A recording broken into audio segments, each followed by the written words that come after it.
London நகரம் இந்த ஆண்டு கடுமையான வறட்சி மற்றும் வழக்கத்திற்கு மாறான வெப்பமான கோடையை சந்தித்து வருகின்றது. இந்நிலையில் செப்டம்பர் மாதத்திலும் அங்கு மற்றொரு வெப்ப அலை வீச வாய்ப்புள்ளதாக தகவல்கள் வெளியாகியுள்ளன. நகரத்தில் கடந்த சில மாதங்களாகவே போதிய அளவு கனமழை பெய்யவில்லை.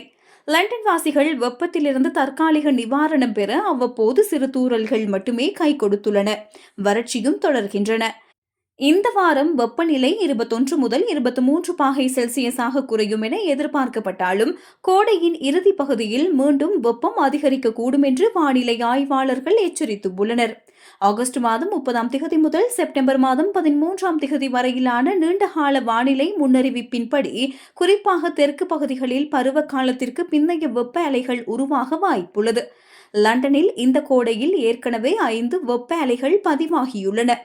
மே, ஜூன் மற்றும் ஜூலை ஆகிய 3 வெவ்வேறு மாதங்களில் வெப்பநிலை 35 பாகை செல்சியஸை தாண்டிய முதல் ஆண்டாக 2026 சாதனை படைத்துள்ளது.